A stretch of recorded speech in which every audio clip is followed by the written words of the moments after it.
Rokuro-Kubi.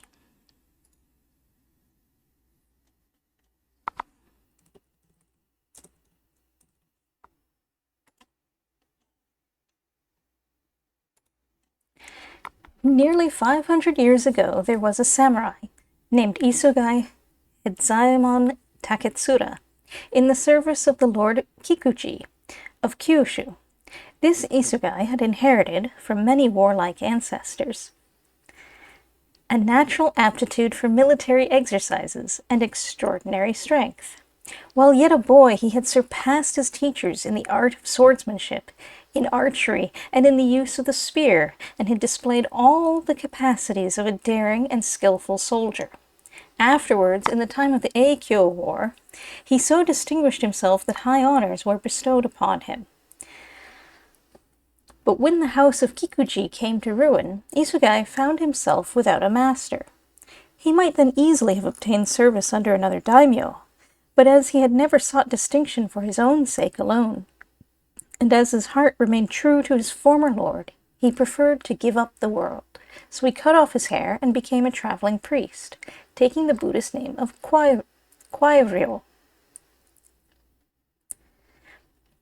But always under the koromo of the priest, Kwaidan kept warm within him the heart of the samurai. As in other years he had laughed at peril, so now also he scorned danger.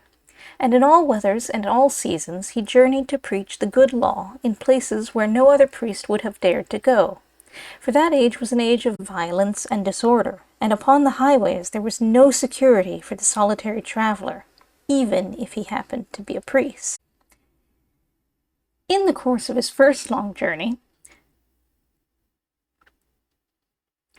Kwaidan had occasion to visit the province of Kai. One evening, as he was traveling through the mountains of that province, darkness overtook him in a very lonesome district, leagues away from any village. So he resigned himself to pass the night under the stars, and having found a suitable grassy spot by the roadside, he lay down there and prepared to sleep.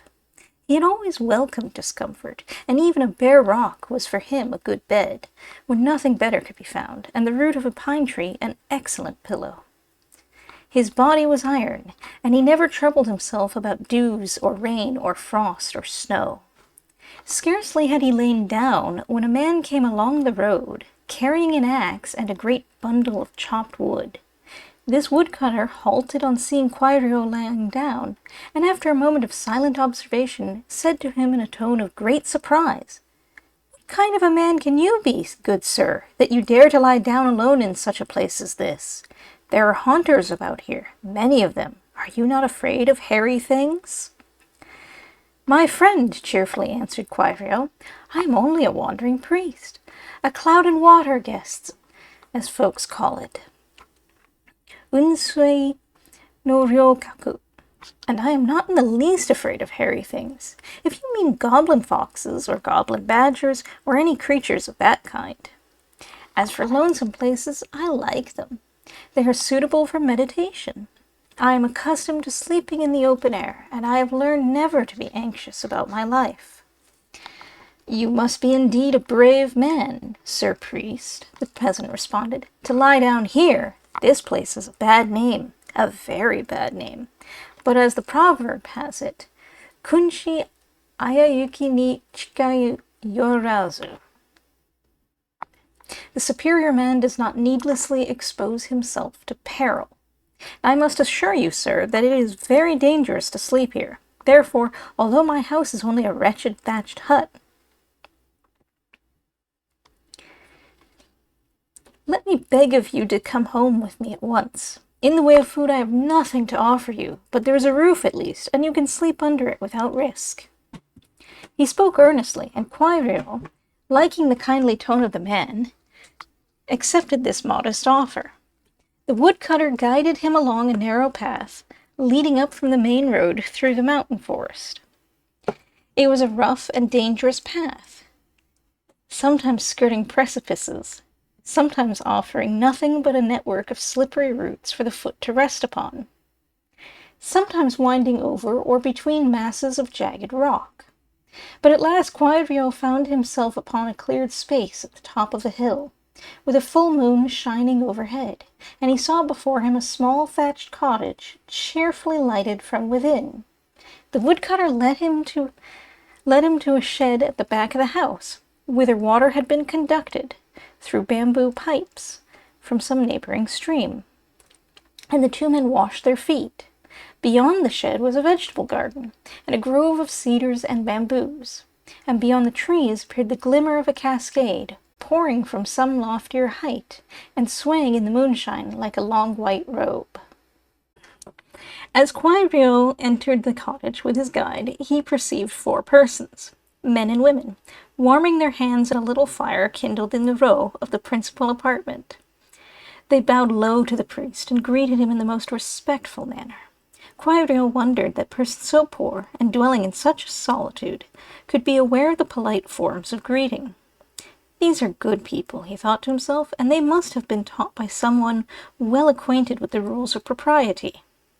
Then turning to his host, the aruji, or housemaster, as the others called him, Kwaidan said, "From the kindness of your speech, and from the very polite welcome given me by your household, I imagine that you have not always been a woodcutter. Perhaps you formerly belonged to one of the upper classes?" Smiling, the woodcutter answered, "Sir, you are not mistaken. Though now living as you find me, I was once a person of some distinction. My story is the story of a ruined life, ruined by my own fault. I used to be in the service of the daimyo, and my rank in that service was not inconsiderable. But I loved women and wine too well, and under the influence of passion I acted wickedly. My selfishness brought about the ruin of our house, and caused the death of many persons. Retribution followed me, and I long remained a fugitive in the land. Now I often pray that I may be able to make some atonement for the evil which I did, and to re-establish the ancestral home. But I fear that I shall never find any way of doing so.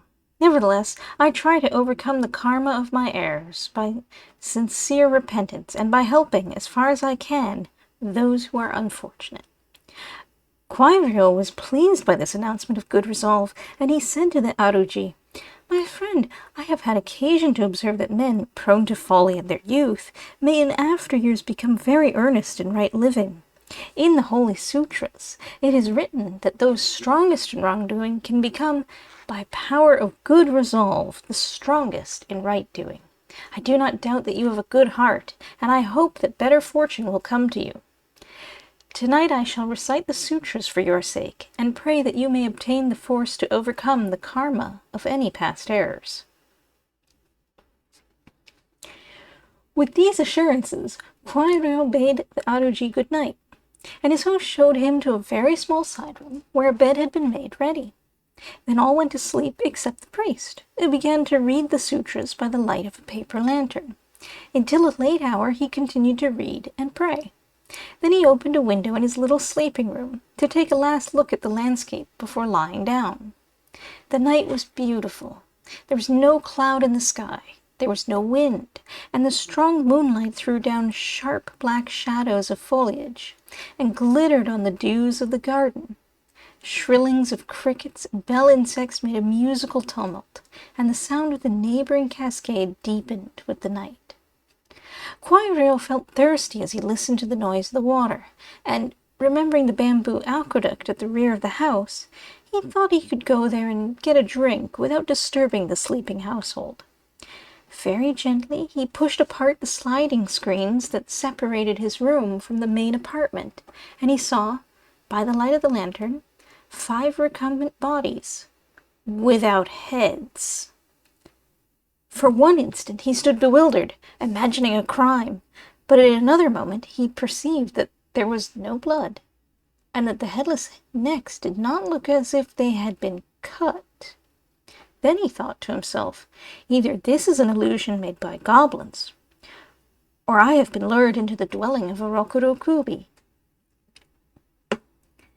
In the book Soshinki, it is written that if one find the body of a Rokuro-Kubi without its head, and remove the body to another place, the head will never be able to join itself again to the neck. And the book further says that when the head comes back and finds that its body has been moved, it will strike itself upon the floor 3 times, bounding like a ball, and will pant as in great fear, and presently die.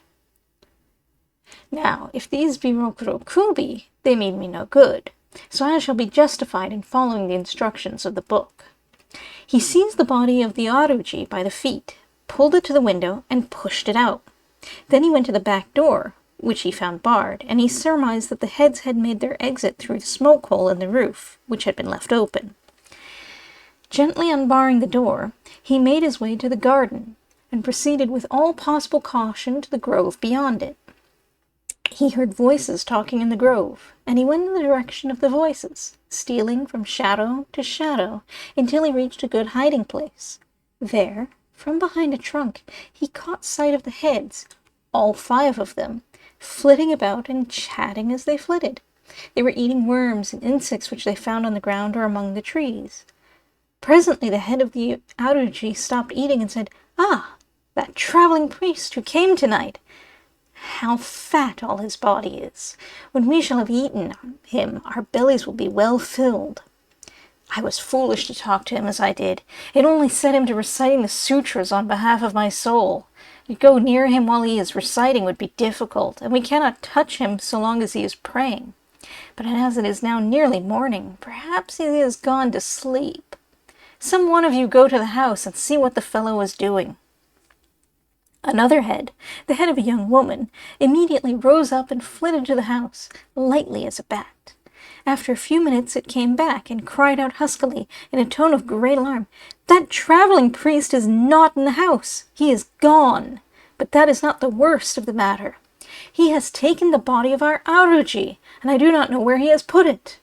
At this announcement, the head of the Aruji, distinctly visible in the moonlight, assumed a frightful aspect. Its eyes opened monstrously, its hair stood up bristling, and its teeth gnashed.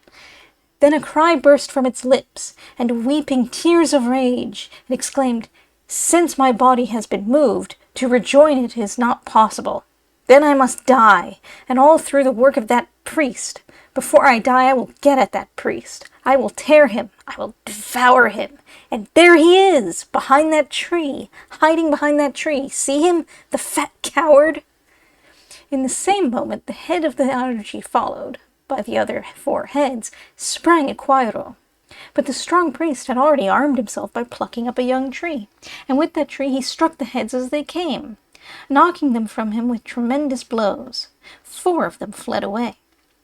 But the head of the Aruji, though battered again and again, desperately continued to bound at the priest, and at last caught him by the left sleeve of his robe. Kwaidan, however, as quickly gripped the head by its topknot, and repeatedly struck it. It did not release its hold, but it uttered a long moan, and thereafter ceased to struggle. It was dead, but its teeth still held the sleeve, and for all his great strength, Kwaidan could not force open the jaws.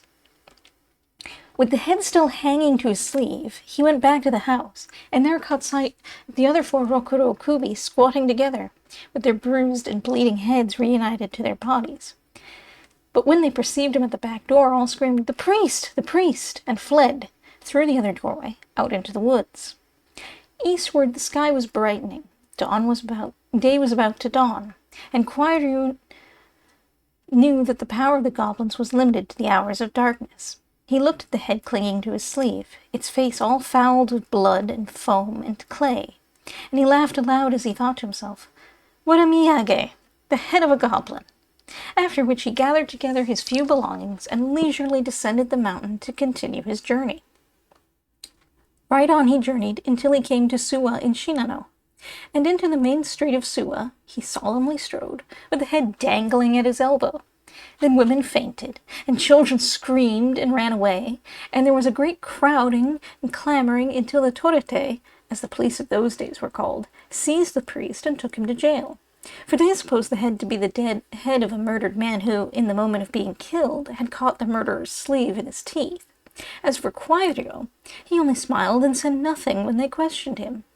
So after having passed a night in prison, he was brought before the magistrates of the district. Then he was ordered to explain how he, a priest, had been found with the head of a man fastened to his sleeve, and why he had dared thus shamelessly to parade his crime in the sight of the people. Kwaidan laughed long and loudly at these questions, and then he said, "Sirs, I did not fasten the head to my sleeve. It fastened itself there, much against my will, and I have not committed any crime, for this is not the head of a man, it is the head of a goblin.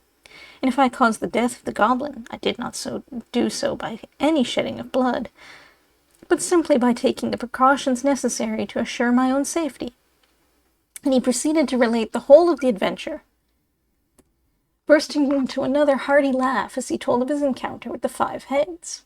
But the magistrates did not laugh. They judged him to be a hardened criminal, and his story an insult to their intelligence. Therefore, without further questioning, they decided to order his immediate execution, all of them except one, a very old man. This aged officer had made no remark during the trial, but after having heard the opinion of his colleagues, he rose up and said, "Let us first examine the head carefully, for this, I think, has not yet been done. If the priest has spoken truth, the head itself should bear witness for him. Bring the head here." So the head, still holding its teeth in the koromo that had been stripped from Kwaidan's shoulders, was put before the judges. The old man turned it round and round, carefully examined it, and discovered, on the nape of its neck, several strange red characters. He called the attention of his colleagues to these, and also bade them observe that the edges of the neck nowhere presented the appearance of having been cut by any weapon. On the contrary, the line of severance was smooth as the line at which a falling leaf detaches itself from the stem. Then said the elder, "I am quite sure that the priest told us nothing but the truth. This is the head of a Rokuro-Kubi. In the book Nanhoi Butsushi, it is written that certain red characters can always be found upon the nape of the neck of a real Rokuro-Kubi. There are the characters. You can see for yourselves that they have not been painted. Moreover, it is well known that such goblins have been dwelling in the mountains of the province of Kai from very ancient time. But you, sir," he exclaimed, turning to Kwaidan, "what sort of sturdy priest may you be? Certainly you have given proof of a courage that few priests possess, and you have the air of a soldier rather than of a priest. Perhaps you once belonged to the samurai class?" "You've guessed rightly, sir," Kwaidan responded. "Before becoming a priest, I long followed the profession of arms, and in those days I never feared man or devil. My name then was Isugai Hedzaimon Takatsura of Kyushu. There may be some among you who remember it." At the utterance of that name, a murmur of admiration filled the courtroom, for there were many present who remembered it, and Kwaidan immediately found himself among friends instead of judges, friends anxious to prove their admiration by fraternal kindness. With honor they escorted him to the residence of the daimyo, who welcomed him and feasted him and made him a handsome present before allowing him to depart. When Kwaidan left Suwa, he was as happy as any priest is permitted to be in this transitory world. As for the head, he took it with him, jocosely insisting that he intended it for a miyage. And now it only remains to tell what became of the head. A day or two after leaving Suwa, Kwaidan met with a robber, who stopped him in a lonesome place and bade him strip. Kwaidan at once removed his koromo and offered it to the robber, who then first perceived what was hanging to the sleeve. Though brave, the highwayman was startled. He dropped the garment and sprang back. Then he cried out, You, what kind of a priest are you? Why, you are a worse man than I am. It is true that I have killed people, but I never walked about with anybody's head fastened to my sleeve. Well, sir priest, I suppose we are of the same calling, and I must say that I admire you. Now that head would be of use to me. I could frighten people with it. Will you sell it? You can have my robe in exchange for your koromo, and I will give you 5 euro for the head." Kwaidan answered, "I shall let you have the head and the robe if you insist, but I must tell you that this is not the head of a man, it is a goblin's head. So if you buy it and have any trouble in consequence, please to remember that you were not deceived by me." "What a nice priest you are," exclaimed the robber. "You kill men and jest about it. But I am really in earnest. Here's my robe, and here's the money. And let me have the head. What is the use of joking?" "Take the thing," said Kwaidan. "I was not joking. The only joke, if there be any joke at all, is that you are fool enough to pay good money for a goblin's head." And Kwaidan, loudly laughing, went upon his way. Thus the robber got the head and the koromo, and for some time he played goblin priest upon the highways. But reaching the neighborhood of Suwa, he there learned the real history of the head, and he then became afraid that the spirit of the Rokuro-Kubi might give him trouble. So he made up his mind to take the head to the place from which it had come, and to bury it with its body. He found his way to the lonely cottage in the mountains of Kai, but nobody was there, and he could not discover the body. Therefore he buried the head by itself in the grove behind the cottage, and he had a tombstone set up over the grave. And he caused a Segaki service to be performed on behalf of the spirit of the Rokuro-Kubi, and that tombstone, known as the tombstone of the Rokuro-Kubi, may be seen, at least so the Japanese storyteller declares, even unto this day.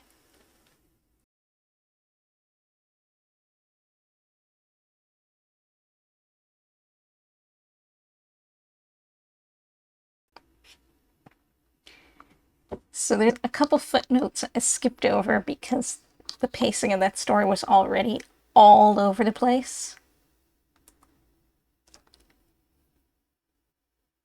Like, there's bits of that story that work really well, and then there's bits where you're like, why is this taking so long? Why are we here? One of the things is that he mentions a miyage, that he's taking the head as a miyage.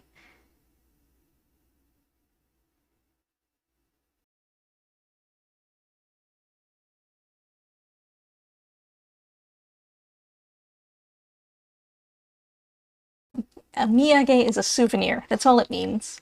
And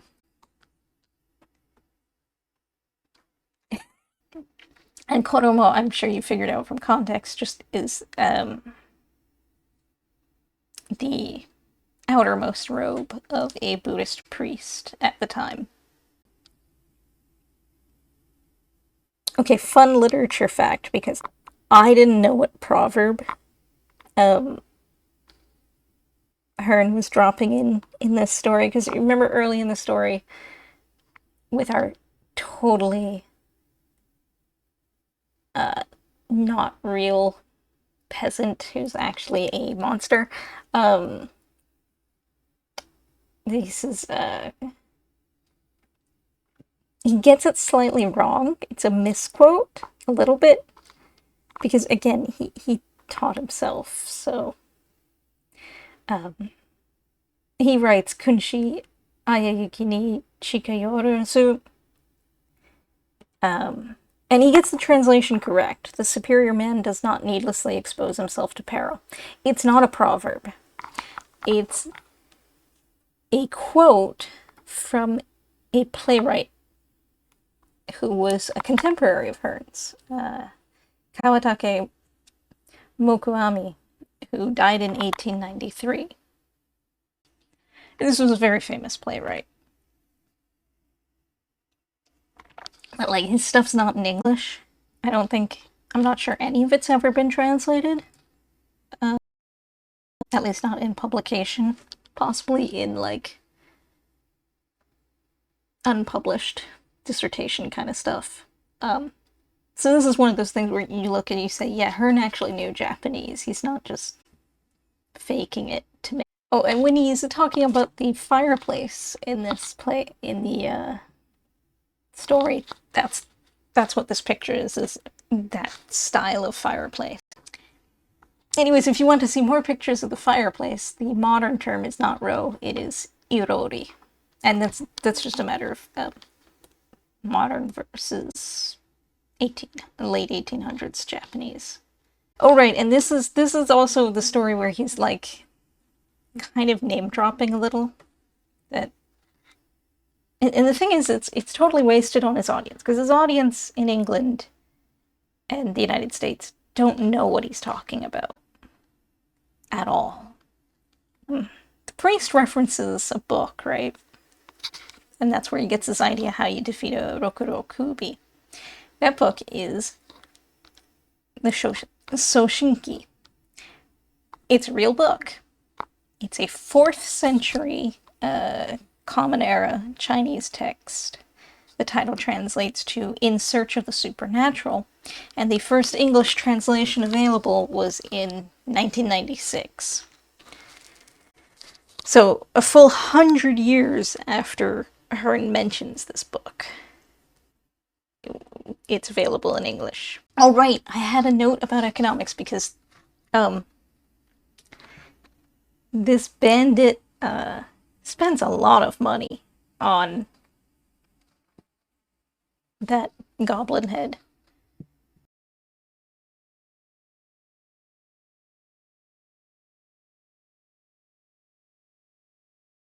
So he spends 5 ryo, right, which is a real form of currency in